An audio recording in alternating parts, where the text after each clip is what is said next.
اعوذ باللہ من الشیطان الرجیم بسم اللہ الرحمن الرحیم رب اشرح لی صدری ویسر لی امری واحلل عقدۃ من لسانی یفقہوا قولی رب یسر ولا تعسر وتمم بالخیر آمین یا رب العالمین۔ عربی کا معلم حصہ چہارم میں چلتے ہیں آج کے سبق کی طرف، اور آج کے سبق میں ذکر کیے جانے والے کنسیپٹس اور ایکسرسائزز کو اچھی طرح سمجھنے کی کوشش کرتے ہیں۔ عربی کا معلم حصہ چہارم میں ہمارا آج کا سبق ہے الدرس السادس والستون، یعنی 66واں سبق، لیسن نمبر 66، اور اس سبق کا عنوان بھی المنصوبات ہے، لیکن المنصوبات میں منصوبات کی قسم نمبر 9 جو کہ المنادہ ہے، اس کو مولوی عبدالستار خان صاحب بیان فرما رہے ہیں۔ تو پہلا پوائنٹ دے رہے ہیں کہ حصہ سوم سبق 43 میں تم نے منادہ کا مختصر بیان پڑھ لیا ہے کہ منادہ بھی منصوبات میں شامل ہے، لیکن وہ حالت نسبی میں اسی وقت ہوتا ہے جبکہ وہ مضاف ہو، خواہ واحد ہو یا تثنیہ یا جمع۔ اور اس کے لیے وہ ایگزامپلز لا رہے ہیں۔ واحد کی ایگزامپل لا رہے ہیں کہ یا ساکن الہندی، تو یہاں پر آپ دیکھیں یا حرف ندا ہے اور ساکن الہندی مضاف الیہ ہے، جس میں ساکن جو کہ اصل منادہ ہے اور یہ واحد کا صیغہ استعمال ہوا ہے۔ دوسری ایگزامپل ہے یا ساکنی مکہ، تو یہاں پر آپ دیکھیں یا حرف ندا، اس کے بعد جو منادہ ہے وہ مضاف الیہ کا مجموعہ ہے، اور مضاف ہی اصل ہم کنسیڈر کریں گے، اور وہ ساکنی ہے، یعنی ساکنینی تھا، نون ڈراپ ہو گیا مضاف ہونے کی بنا پر۔ اور تیسری ایگزامپل جمع کی لا رہے ہیں یا ساکنی المدینتی، اور ملا کر پڑھیں گے یا ساکن المدینتی۔ تو یہاں پر ساکنی جو ہے اصل میں ساکنینہ تھا، یا حرف ندا کی وجہ سے منصوب استعمال ہوا اور نون ڈراپ ہوا اس کا مضاف ہونے کی بنا پر۔ تو پوائنٹ اہم جو آپ نے نوٹ کرنا ہے وہ یہ ہے کہ ہر منادہ منصوب نہیں ہوتا۔ منادہ منصوب اسی وقت ہوتا ہے جب وہ مضاف ہو۔ اب دوسرا پوائنٹ بتا رہے ہیں یا وہ مشابہ بالمضاف ہو۔ مشابہ بالمضاف کی ایگزامپل دیکھ لیجئے، یا طالعا جبلا، ترجمہ لکھ رہے ہیں اس کا، اے پہاڑ کے چڑھنے والے۔ تو طالعاً جو ہے یہاں پر یہ مشابہ بالمضاف ہے۔ مشابہ بالمضاف اس کو کیوں کہا جا رہا ہے، اس کو ذرا سمجھ لیجئے۔ جس طرح مضاف الیہ کے بغیر مکمل نہیں ہوتا، اسی طرح یہاں پر طالعاً کا لفظ جو ہے یہ جبلاً کے بغیر مکمل نہیں ہو رہا، اس لیے اس کو مشابہ بالمضاف کہا گیا ہے۔ تو یہاں پر طالعاً کا لفظ جو ہے یہ منصوب ہے، اور منصوب ہونے کی وجہ کیا ہے کہ یہ مشابہ بالمضاف ہے۔ اور تیسری وجہ جو بتا رہے ہیں وہ یہ ہے کہ یا نکرہ غیر مقصودہ ہو۔ نکرہ مقصودہ بھی ہوتا ہے اور نکرہ غیر مقصودہ بھی ہوتا ہے۔ نکرہ غیر مقصودہ کی صورت میں ہوتا ہے، اس کی ایگزامپل ایک ہی آپ کے سامنے آ رہی ہے، وہ نوٹ کر لیجئے کہ جیسے کوئی نابینا شخص ندا دیتا ہے کہ یا رجلن، اے کوئی شخص، خذ بیدی، جو میرا ہاتھ تھام لے، اے آدمی میرا ہاتھ تھام لے۔ تو نابینا ظاہر بات ہے کسی بھی مرد کو دیکھ نہیں پا رہا، اگر وہ دیکھ پاتا، یعنی کوئی شخص اگر دیکھ پاتا اور وہ یہ جملہ کہتا کہ اے آدمی میرا ہاتھ تھام لے، تو رجلن نہ کہتا، وہ پھر یا رجلو ہی ہوتا۔ تو اس اعتبار سے یہ نکرہ مقصودہ اور نکرہ غیر مقصودہ کے فرق کو آپ اچھی طرح سمجھ لیجئے۔ میں امید کرتا ہوں کہ بات آپ کو سمجھ میں آ گئی ہوگی۔ تنبیہ نمبر 1 دے رہے ہیں کہ طالعاً مضاف تو نہیں ہے، لیکن معنی میں طالع الجبلی کے ہے، یعنی پہاڑ کے چڑھنے والے کے معنی میں ہے، اس لیے اسے مشابہ بالمضاف کہا جاتا ہے۔ اور یا رجلن میں کوئی مخصوص آدمی مراد نہیں ہے، جیسے اندھا بغیر دیکھے سوچے پکارا کرتا ہے۔ دوسرا پوائنٹ دے رہے ہیں کہ اگر منادہ مفرد یعنی مضاف نہ ہو تو وہ حالت رفعی پر مبنی سمجھا جائے گا۔ تو گویا منادہ کا اعراب بتا رہے ہیں اب تفصیل سے۔ ایک اعراب انہوں نے بتایا کہ منصوب ہوگا منادہ، اور منصوب کس کی صورت میں ہوگا؟ نمبر 1 جب وہ مضاف ہو، نمبر 2 مشابہ بالمضاف ہو، نمبر 3 نکرہ غیر مقصودہ ہو۔ اب بتا رہے ہیں کہ منادہ مبنی کب ہوگا؟ منادہ مبنی اس وقت ہوگا جب وہ مفرد ہوگا، یعنی مفرد سے کیا مراد ہے؟ یعنی وہ مضاف نہ ہو۔ یہاں پر مفرد مضاف کے مقابلے میں بولا جا رہا ہے، نہ کہ مثنیٰ یا جمع کے مقابلے میں بولا جا رہا ہے۔ تو اگر منادہ مفرد یعنی مضاف نہ ہو تو وہ حالت رفعی پر مبنی سمجھا جائے گا، پھر وہ واحد ہو یا تثنیہ ہو یا جمع ہو۔ اور ایگزامپل سے آپ کو بات سمجھ میں آ جائے گی، یعنی اگر ایک ہو منادہ یعنی واحد ہو اور مضاف نہ ہو تو واحد کی جو رفع کی علامت ہوتی ہے نا اس کی بیس پر وہ مبنی سمجھا جائے گا، اور واحد کی رفع کی علامت آپ جانتے ہیں پیش ہوتی ہے، لہٰذا یا محمدو یا رجولو۔ اور اگر منادہ مثنیٰ ہو تو مثنیٰ جس طرح پہچانا جاتا ہے آنی کی آواز کے ساتھ تو گویا اسی طرح یا رجولانی کہا جائے گا، اور اگر جمع سالم ہوگا مذکر تو یا مسلمون۔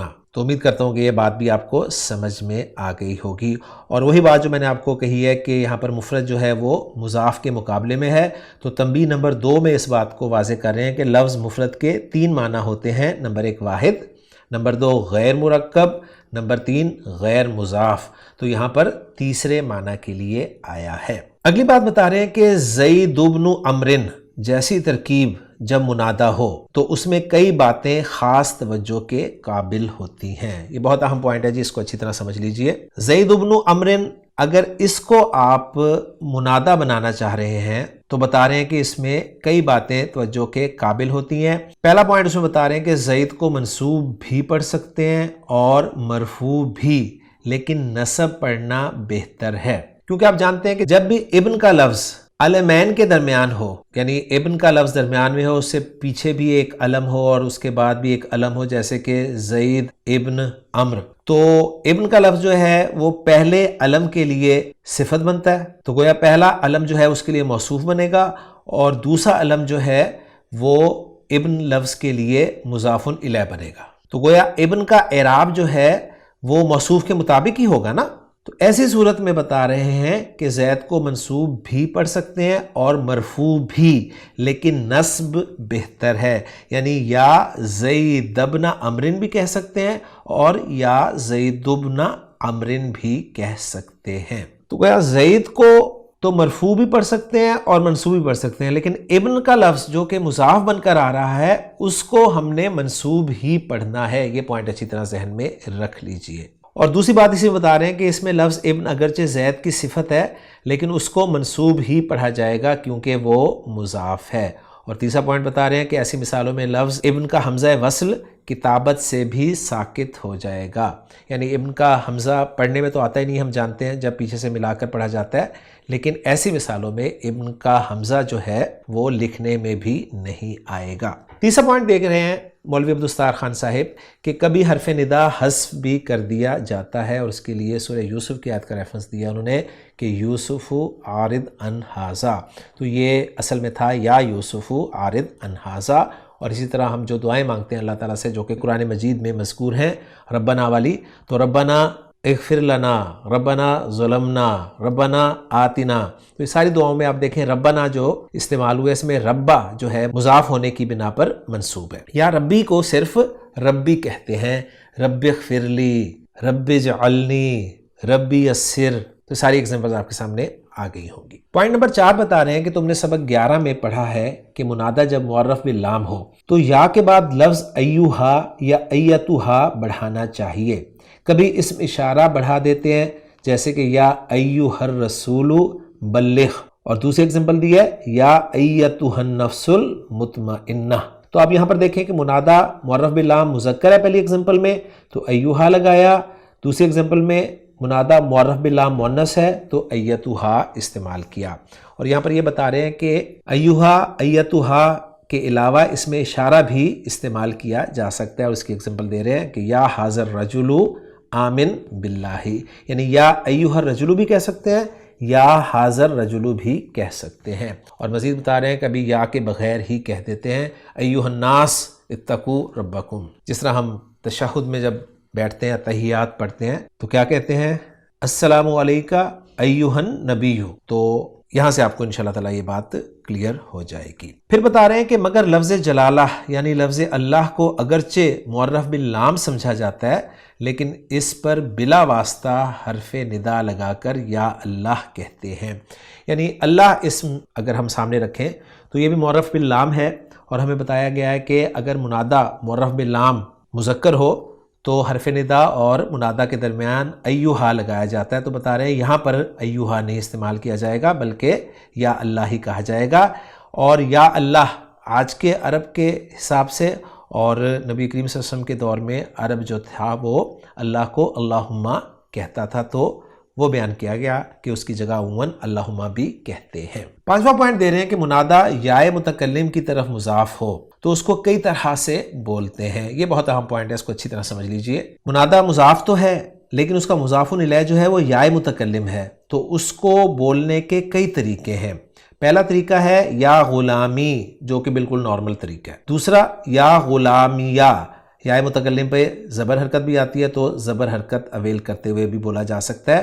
تیسرا طریقہ یا غلامی، یائے متکلم کو حذف کر دیا جاتا ہے۔ چوتھا طریقہ یا غلاما، یائے متکلم کو حذف کر دیا گیا اور اس کی جگہ پر الف لگا دیا گیا، اور الف سے پہلے آپ کو پتہ ہے زبر ہی آتی ہے ہمیشہ، تو اس طرح پڑھا جاتا ہے۔ یا پھر آخری صورت یا غلامہ، تو ہا کے ساتھ استعمال کر کے پڑھا جا سکتا ہے۔ پھر مزید بتا رہے ہیں کہ یا ابی اور امی میں یہ صورتیں بھی جائز ہیں، یعنی اگر آپ کا منادہ جو ہے وہ اب کا لفظ ہو یا کا لفظ ہو اور وہ دونوں لفظ جو ہیں وہ یائے متکلم کی طرف مضاف ہوں، تو ان صورتوں میں ان کو ایسے بھی پڑھا جاتا ہے یا ابتی، یا ابتا، یا ابتا، یا امتی، یا امتا، یا امتا۔ چھٹا پوائنٹ دے رہے ہیں کہ امی اور امی کی طرف لفظ ابن مضاف ہو تو کہہ سکتے ہیں یبن اماں، اے میری ماں کے بیٹے، اور یہ قرآن مجید میں استعمال ہوا ہے، ذہن میں رکھیے گا۔ اور چچا کے لیے جو لفظ استعمال ہوتا ہے اس کے حوالے سے یبن اماں، یہ صورت کسی اور لفظ میں جائز نہیں۔ تو بہت اہم باتیں تھیں جو میں سمجھتا ہوں کہ آپ نے آج کے لیکچر میں اس سبق کے ذریعے سیکھ لی۔ ساتواں پوائنٹ بتا رہے ہیں منادا کا، جو کہ آخری پوائنٹ ہے، کہہ رہے ہیں کہ تم نے سبق 43 تنبیہ 7 میں پڑھا ہے کہ منادا کے بعد ایک جملہ آتا ہے جسے جواب ندا کہتے ہیں، پھر منادا اور جواب ندا مل کر جملہ انشائیہ ہوتا ہے۔ دیکھو اس کی ترکیب کے لیے سبق نمبر 43۔ تو مختصر میں آپ کے سامنے عرض کرتا چلوں کہ یا کو گرامر والے جو ہیں وہ قائم مقام ادعو فعل کے قرار دیتے ہیں۔ دعا یدعو سے ادعو واحد متکلم کا صیغہ ہے جو کہ فعل اور فاعل کا مجموعہ ہوتا ہے، اور منادا جو ہے اس کو قائم مقام مفعول بھی قرار دیتے ہیں۔ پھر اس طرح یہ فعل اپنے فاعل اور مفعول بھی سے مل کے جملہ فعلیہ ہو کر ندا بن جاتا ہے، اور اس کے بعد جو ایک جملہ آتا ہے اس کو جواب ندا کہا جاتا ہے۔ پھر ندا اور جواب ندا مل کر جملہ ندائیہ بنتے ہیں، تو اس حوالے سے انہوں نے بات کو ایک اور انداز میں آپ کے سامنے رکھا ہے۔ تو الحمدللہ جی منادا کے بارے میں باتیں مکمل ہو گئی ہیں۔ اب ایک اور ٹاپک ذکر کر رہے ہیں، وہ ہے ترخیم کا، اور 8واں پوائنٹ اس سلسلے میں دے رہے ہیں کہ کبھی تخفیف کے لیے منادا کے آخر کا حرف گرا دیتے ہیں۔ وہ ٹاپک منادا کا ہی چل رہا ہے لیکن اس میں ایک ذیلی ٹاپک آیا ہے ترخیم کا، اور ترخیم سے مراد کیا ہے کہ کبھی تخفیف کے لیے منادا کے آخر کا حرف گرا دیتے ہیں، جیسے یا مالکو، اس میں کاف کو گرا دیا جائے گا تو کہا جائے گا یا مالی، یا مالو۔ افاطماتو سے افاطمہ یا افاطمو کہا جاتا ہے۔ اس عمل کو بتا رہے ہیں کہ ترخیم کہتے ہیں، اور ایسے منادا کو منادا مرخم، رخم یرخم ترخیم بنا، اس سے پھر مرخم اور مرخم اسم الفاعل اور اسم مفعول کے صیغے۔ تنبیہ نمبر 3 دے رہے ہیں کہ سبق نمبر 49 میں لکھا جا چکا ہے کہ حروف ندا 5 ہیں۔ نمبر 1 یا، نمبر 2 ایا، نمبر 3 حیا، نمبر 4 ای اور نمبر 5 آ۔ ان میں سے یا قریب اور بعید دونوں کے لیے، ای اور آ قریب کے لیے، اور ایا اور حیا بعید کے لیے آتا ہے۔ تو گویا 5 حروف ندا ہیں جن میں سب سے زیادہ استعمال ہونے والا حرف ندا یا ہے، جو کہ قریب اور بعید دونوں کے لیے استعمال ہوتا ہے۔ اب منادا کے حوالے سے ہی، منادا کا مطلب ہے جس کو ندا دی جائے، تو اس کے حوالے سے ایک چھوٹا سا ٹاپک اور آپ کے سامنے آ رہا ہے جو کہ ندبہ ہے، اور ندبہ میں پوائنٹ نمبر 9 میں بتا رہے ہیں کہ میت کو غم سے پکارنے کو ندبہ کہتے ہیں، اور جسے پکارا جائے اسے مندوب کہا جاتا ہے۔ مندوب پر اکثر یا کی بجائے وا لگایا جاتا ہے اور آخر میں الف اور ہا بڑھا کر پکارتے ہیں۔ جیسے زید اگر زندہ ہے، آپ نے اسے ندا دینی ہے تو آپ کہیں گے یا زیدو، لیکن اگر زید فوت ہو گیا ہے اور اب آپ اس کو یاد کرتے ہوئے پکار رہے ہیں تو آپ یوں کہیں گے یا زیدہ یا حامدہ، اس طریقے سے بیان کر رہے ہیں. اور ایگزامپلز یہ دے رہے ہیں کہ وا بنتہ، تو یا کی بجائے وا کا لفظ جو ہے وہ استعمال کیا جاتا ہے. اس کے بعد اگلا ٹاپک چھوٹا سا جو آ رہا ہے وہ ہے توابع المنادہ، یعنی منادہ کے جو توابع ہوں گے ان کے اعراب کے حوالے سے بتائیں گے. پوائنٹ نمبر 10 میں یہ بات بتا رہے ہیں کہ منادہ مبنی جو کہ مضموم ہوتا ہے، اس کے بعد کوئی اسم اس کی صفت واقع ہو تو دیکھا جائے کہ اگر وہ مضاف ہے اور ال سے خالی ہے تو اس کو نصب پڑھنا واجب ہے. اور اس کی ایگزامپل دے رہے ہیں یا خالد صاحب الشجاعتی، یعنی دیکھیں نا خالد ایک اسم ہے، اگر اس کا ہم اعراب رکھیں تو وہ خالد مرفوع ہوگا، خالدن منصوب ہوگا اور خالدن مجرور ہوگا. لیکن جب آپ اسے ندا دے رہے ہیں، بلا رہے ہیں، تو آپ کہیں گے یا خالدو، اس لیے کہ یہ مفرد ہے اور مفرد جو ہے وہ مبنی ہوتا ہے ضمہ کی علامت پر. تو یا خالدو کہیں گے. اب خالد کی صفت آگے آ رہی ہے صاحب الشجاعتی، تو صاحب الشجاعتی جو ہے یہ مضاف مضاف الیہ کا مجموعہ ہے، تو اس میں مضاف کو منصوب پڑھنا واجب ہے. تو یہی بتا رہے ہیں کہ یا خالدو صاحب الشجاعتی یا زید بن خالد. اور اگر وہ معرف باللام ہو، خواہ مضاف ہو خواہ مفرد ہو. اب یہاں پر آپ پریشان ہوئے ہوں گے کہ مضاف ہو اور معرف باللام ہو تو یہ کیسے پوسیبل ہے؟ تو مضاف پر بھی الف لام آ جاتا ہے، ذہن میں رکھیے گا. تو اس پوائنٹ کی صورت میں بتا رہے ہیں کہ اگر وہ معرف باللام ہو، خواہ مضاف ہو خواہ مفرد ہو، تو اس پر نصب بھی جائز ہے اور رفع بھی. اور اس کی ایگزامپل پہلی دے رہے ہیں یا رشیدو، اور پھر رشید کی صفت آ رہی ہے الکریم الابی. اب یہاں پر الکریم الابی جو ہے یہ مضاف مضاف الیہ کنسٹرکشن ہے. آپ کہیں گے جی مضاف پہ تو الف لام آتا ہی نہیں ہے. تو مضاف پر الف لام اس وقت آتا ہے جب وہ صفت کا صیغہ ہو، ذہن میں رکھیے گا. تو یہاں پر الکریم صفت کا صیغہ ہے، لہٰذا اس پر الف لام آ سکتا ہے. تو الکریم الابی بھی پڑھ سکتے ہیں اس کو، اور الکریم الابی بھی پڑھ سکتے ہیں، یعنی اے شریف باپ والے رشید. اور اسی طرح یا رشیدو ہو اور اس کے بعد رشید کی صفت آپ الظریف لانا چاہ رہے ہیں سمپل، تو آپ اس صفت کو اب مرفوع بھی پڑھ سکتے ہیں اور منصوب بھی پڑھ سکتے ہیں. یا رشید الظریف یا رشید الظریفہ، اے خوش طبع رشید. تو امید کرتا ہوں کہ باتیں آپ کو سمجھ میں آ گئی ہوں گی. اگلا پوائنٹ بتا رہے ہیں کہ منادہ پر جو اسم معطوف ہو اس کا اعراب منادہ کی مانند ہوگا، لیکن معطوف پر ال لگا ہوا ہو تو نصب اور رفع دونوں جائز ہیں. بہت اہم باتیں آئیں گے جی سبق میں. یہ کیا پوائنٹ ہے جی؟ منادہ پر جو اسم معطوف ہو، یعنی منادہ معطوف علیہ ہے، اس کے بعد واو حرف عطف آ گیا اور پھر ایک اور اسم جو ہے اس کا عطف منادہ پر کر رہے ہیں. تو بتا رہے ہیں کہ اس معطوف کا اعراب جو ہے وہ منادہ کی مانند ہوگا، لیکن اگر معطوف پر الف لام لگا ہوا ہو تو نصب اور رفع دونوں طرح سے پڑھا جا سکتا ہے. جیسے کہ ایگزامپل دیکھیں، عبداللہ کو آپ ندا دے رہے ہیں تو آپ کہیں گے یا عبداللہ. اس کے بعد امتہ مضاف مضاف الیہ آپ لا رہے ہیں آگے، اور اس مضاف مضاف الیہ کو واو عاطفہ کے ذریعے جوڑ رہے ہیں اور اس کا عطف آپ منادہ عبداللہ پر کر رہے ہیں. تو اب یہاں پر دیکھیں کہ مضاف پر ال داخل نہیں ہے اور امتہ جو ہے یہ معطوف ہے، تو اس کا اعراب معطوف کا اعراب معطوف علیہ کے مطابق ہوگا. تو معطوف علیہ کا اعراب چونکہ منصوب ہے، لہذا اس کو بھی آپ منصوب ہی پڑھیں گے اور کہیں گے یا عبداللہ و امتہ. اب یہاں پر انہوں نے ذکر کیا ہے کہ یہاں پر آپ امتہ بھی پڑھ سکتے ہیں، حالانکہ یہاں پر اگر دیکھا جائے تو معطوف پر ال تو لگا نہیں ہوا. تو یہاں پر میرے خیال میں ایگزامپل یہی ہونی چاہیے تھی یا عبداللہ و امتہ. اور جو دوسری ایگزامپل ہے نا قرآن مجید سے کہ یا جبال اوبی معہ والطیر، تو یہاں پر اب آپ دیکھیں کہ جبال معطوف علیہ ہے اور اس پہ الطیر کا عطف ہے اور الطیر پر الف لام داخل ہے، لہٰذا اس کو الطیر کو ہم منصوب بھی پڑھ سکتے ہیں، یعنی اس کا نصب بھی جائز ہے اور منادہ والا اعراب بھی جائز ہے. تو اس کو الطیرو بھی پڑھا جا سکتا ہے اور الطیرہ بھی پڑھا جا سکتا ہے. تو یہ بات تو سمجھ میں آتی ہے. لیکن بہرحال جی بہت اہم باتیں جو ہیں وہ ہمارے سامنے الحمدللہ آئی ہیں. میں امید کرتا ہوں کہ انشاءاللہ تعالی یہ آپ کو لیکچر جو ہے بہت ہی زیادہ فائدہ دینے والا ہے. سبق الحمدللہ ہمارا مکمل ہو گیا ہے، یعنی سبق سے مراد ہے کہ جو اس میں پوائنٹس بتائے گئے ہیں وہ مکمل ہو گئے ہیں. آگے سلسلہ الفاظ نمبر 56 ہے تو وہ ہم کر لیتے ہیں اسی لیکچر میں، اور جو مشقیں ہوں گی وہ انشاءاللہ تعالی اگلے لیکچر میں کریں گے. تو سلسلہ الفاظ نمبر 56 میں اب آپ کے سامنے رکھ رہا ہوں جی.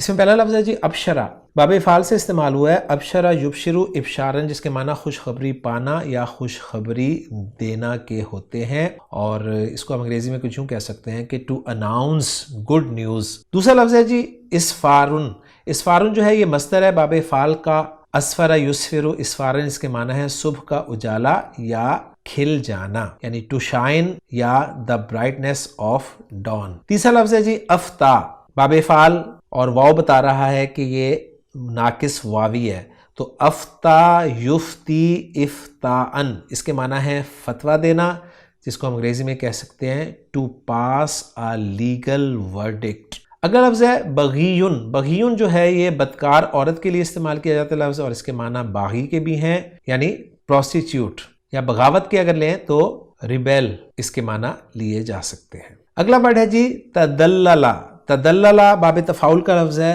دال لام لام مادہ ہے، تدللا یتدللو تدللن، اس کے معنی ہے ناز و انداز سے چلنا یا بتلانا، گویا ٹو فلرٹ اس کے معنی ہو سکتے ہیں۔ تغانا یتغانا تغانین، اس کے معنی باہم بے نیاز ہو جانا، یعنی to make free from want, to become independent. اگلا لفظ ہے تکلفا یتکلفو تکلفن، جس کے معنی تکلیف برداشت کرنا کے ہوتے ہیں، to do in affected manner, to do reluctantly. اگلا لفظ جو ہے وہ جدن کا ہے، جس کے معنی عزت، درجہ، مال و دولت یا دادا اور نانا کے بھی ہوتے ہیں۔ تو جد جو ہے یہ کثیر المعانی لفظ ہے، جس کے ایک معنی عزت کے ہیں، درجے کے ہیں، مال کے ہیں، دولت کے ہیں، اور دادا اور نانے کے لیے بھی یہ لفظ استعمال ہوتا ہے۔ ہم جد امجد استعمال کرتے ہیں نا۔ خلف کا لفظ جو ہے پیچھے رہنے والا، جانشین یا بیٹا، یعنی سکسیسر۔ اگلا لفظ جو ہے وہ دنا یدنو ہے، دال نون واو مادہ، دنون اس کا مصدر ہے، اس کے معنی ہے قریب ہونا، یعنی ٹو گو کلوز ٹو۔ اگلا لفظ ہے رعا، جو کہ باب فا سے استعمال ہوا ہے، رعا یرعا، اس کے معنی رعایت کرنا یا چرانا کے ہیں، یہ چرانا ہے، چرانا نہیں ہے، ذہن میں رکھیے گا۔ اگلا لفظ ہے رفثن، رفثن جو ہے گالی گلوچ کے لیے یا ہم بستری کے لیے لفظ استعمال ہو سکتا ہے۔ سمین کا لفظ جو ہے، جس کی جمع سمان آتی ہے، اس کے معنی فربہ یا موٹا ہونا کے ہیں، اور مونس سمینہ کی جمع بھی سمان ہے، گویا سمین مذکر موٹا، سمینہ مونس موٹی، اور دونوں کی جمع جو ہے وہ سمان آتی ہے۔ اور سورہ یوسف میں جو ہے نا بکراتن سمانن، تو وہاں پر آپ کو پتہ چلے گا کہ سمان جو ہے وہاں مونس کی جمع کے طور پہ استعمال ہوا ہے۔ اگلا لفظ ہے جی سنبلہ، جس کی جمع سنابل آتی ہے، اس کے معنی خوشے کے ہوتے ہیں۔ صفون، اس کے معنی صاف دلی، صفائی یا اخلاص کے ہیں۔ اگلا لفظ لحیتن، جس کی جمع لہن یا لوہن آتی ہے، اس کے معنی داڑھی کے ہیں۔ اور امرؤ سوءن، اس کے معنی برا مرد کے ہیں۔ محلن یہ مفعول مطلق کے طور پہ استعمال ہوتا ہے، دراصل یہ تھا امہل محلن، یعنی ٹھہر جا، چھوڑ دے۔ نعین نعین، اس کے معنی دور ہونا کے ہوتے ہیں، اور نائن جو ہے اسم فاعل بنے گا اسی مادے سے، اس کے معنی ہوں گے دور ہونے والا۔ ظلام کا لفظ جو ہے یہ اندھیرے کے لیے آتا ہے، اندھیرا چھا جانا، انا یا انو، پیش آنا، آڑ سے آنا، ان معنی میں استعمال ہوتا ہے، یعنی to present self, to arise. اجفاؤ، جس کی جمع اجاف آتی ہے، جو کہ دبلی یا کمزور کے لیے استعمال ہوگا، یعنی لین۔ فاتحۃ الکتاب، سورہ الحمد یعنی قرآن کا دیباچہ، سورۃ الفاتحہ کے لیے لفظ استعمال ہوگا۔ اور فسوق، جس کے معنی گناہ کا کام یا بد کلامی کے ہوتے ہیں۔ سن، اس کے معنی کر سکتے ہیں آپ۔ اور اگلا ورڈ جو ہے وہ ہے نجا، جو کہ نون جیم واو مادہ، باب نون، نجا ینجو، نجات پانا، to be saved, to be delivered, ان معنی میں یہ استعمال ہو سکتا ہے۔ نزع ینزعو نزعن، باب ضربہ یضرب سے استعمال ہوتا ہے، چھین لینا، نکال لینا، خالی کرنا۔ اگلا لفظ ہے ودادن، جو کہ مصدر ہے باب سین سے، اس کے معنی دوستی یا محبت کرنا کے ہوتے ہیں۔ ودن، جس کی جمع او دادن آتی ہے، یہ لفظ بھی دوستی یا گہرے دوست کے لیے استعمال ہوتا ہے، مصدر بھی ہے اور اسم صفت بھی ہے۔ اور یابسن، یہ لفظ جو ہے یہ خشک کے معنی میں استعمال ہوتا ہے، جسے آپ ڈرائی کہتے ہیں۔ تو الحمدللہ جی ہم نے سلسلہ الفاظ نمبر 56 جو ہیں وہ مکمل کر لی ہیں۔ یہ انشاءاللہ تعالی ہماری ایکسرسائزز کرنے میں ہمیں ہیلپ کریں گے۔ تو میں لیکچر کو یہیں پر ختم کرتا ہوں۔ آج کے سبق میں ہم نے منادا، ترخیم، ندبہ اور توابع المنادا ان چھوٹے چھوٹے ٹاپکس کو پڑھا اور بہت اہم انفارمیشن الحمدللہ ہم نے سیکھی ہے۔